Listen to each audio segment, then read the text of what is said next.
शहर के जाने माने रईस हीराचंद और उनकी पत्नी सुजाता की चमचमाती महंगी कार बंगाल की एक पुरानी बस्ती की सुनसान गली में एक बेरौनक से पुराने मकान के बाहर आकर रुकती है। सुजाता, ये तुम मुझे किस जगह लेकर आई हो? ये तो कोई गरीबों की बस्ती लगती है, यहाँ ऐसा क्या है? हीराचंद की कुछ भी समझ में नहीं आ रहा था कि सुजाता उसे ऐसी अजीब सी जगह क्यों लाई है, जिस मकान में दिन में भी अंधेरा दिख रहा था और धुआं उठ रहा था। आप मेरे साथ अंदर चलिए, सब समझ जाएंगे। यहाँ हमारी हर समस्या का समाधान मिलेगा। सुजाता और हीराचंद आशंकित कदमों से उस मकान में दाखिल होते हैं। तभी उन्हें किसी महिला की बाहरी आवाज सुनाई पड़ती है। चले आओ, चले आओ। हीराचंद ने देखा कि उस मकान के अंदर अंधेरा था।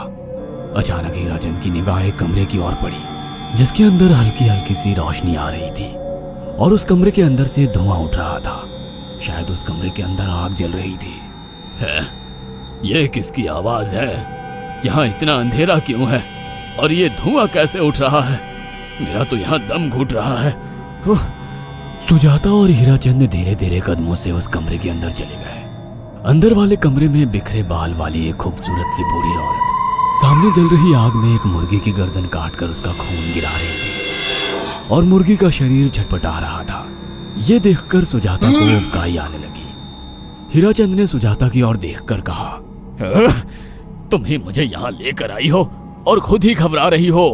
कौन है ये भयानक सी शक्ल वाली औरत और हम यहाँ क्यों आए हैं?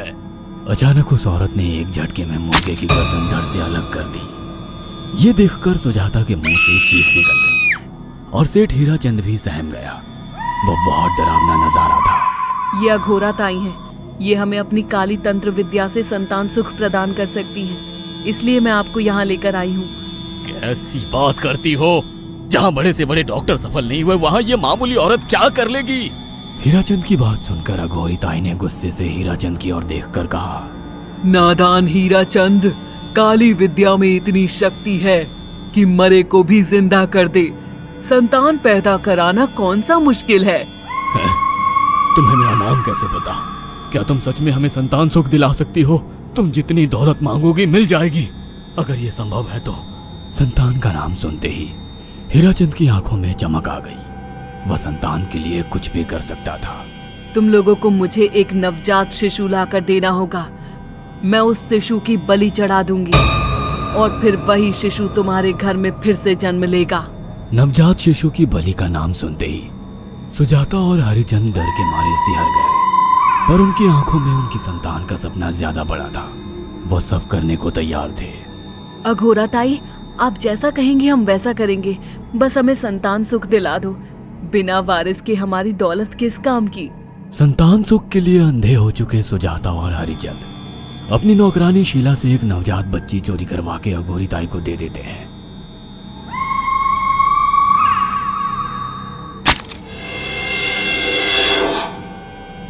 उस शिशु की बलि से सुजाता गर्भवती हो जाती है। देखा आपने अघोरा की तंत्र शक्ति? मुझे उस पर पूरा भरोसा था। चलो चलकर उन्हें धन्यवाद कहते हैं। हीराचंद और सुजाता अघोरा ताई के पास पहुंचते हैं। वो दोनों बहुत खुश थे और अघोरा पर उन्हें अंधविश्वास हो गया था।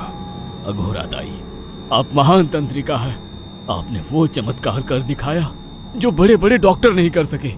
ये काली विद्या है बेटा।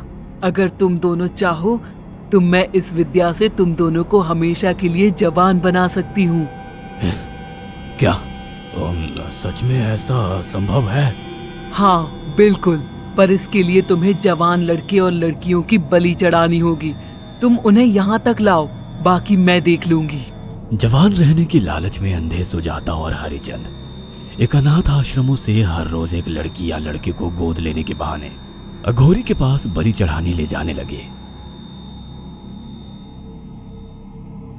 और एक दिन अघोरी ताई ने हीराचंद और सुजाता से इंसानी मांस खाने को कहा। पूरी तरह से इंसान से हैवान बन चुके अब वो दोनों इंसानी मांस खाने के लिए तैयार भी हो गए। ये गर्म खून और मांस खाकर तुम लोगों की उम्र भी बढ़ जाएगी। खाओ इसे। हाँ, सच में ये इंसानी मांस बड़ा स्वादिष्ट है। अघोरा ने अपनी बातों में फंसाकर सुजाता और हरिचंद को नरभक्षी बना दिया था। वो तीनों हर दिन बलि चढ़ाकर खून पीकर मांस खाने लगे। नौकरानी शीला भी नए शिकार लाने में उनकी मदद करती थी, मगर एक दिन शीला को शिकार नहीं मिला। मेम साहब, आज एक भी शिकार हाथ नहीं लगा और मैं बहुत थक गई हूँ और घर जाकर थोड़ा आराम करना चाहती हूँ। कोई बात नहीं शीला, एक छोटा सा काम है, तुम हमारे साथ चलो, लौटते में हम तुम्हें घर छोड़ देंगे।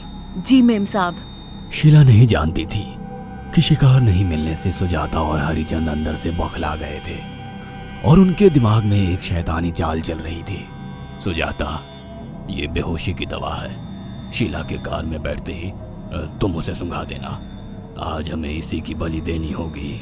इसने हमारे यहाँ का बहुत खाना खाया, अब हम लोग इसे खाएंगे।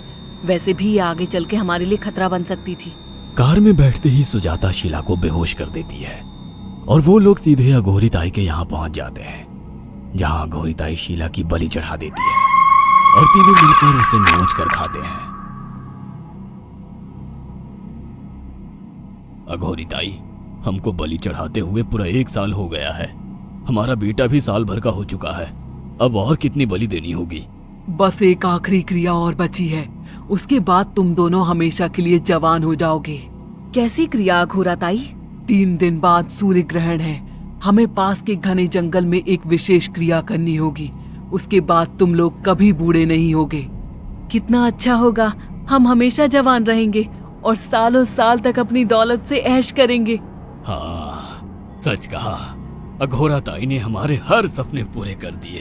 3 दिन बाद बंगाल के बियाबान जंगल में कोहरे और ओस से भीगे पेड़ों के बीच एक घने बरगद की बेलों पर कटे इंसानी सिर लटक रहे थे, जिसमें से खून टपक रहा था। काले जादू का सामान भी रखा था। कितनी भयानक जगह है ये, हर तरफ कटे हुए सर लटक रहे हैं। थोड़ी देर में सब समझ जाओगे, बैठ जाओ और मेरे साथ ये मंत्र दोहराओ। अघोरा, ये किन लोगों की कटी हुई गर्दनें हैं? आप यहाँ क्या करने वाली हो?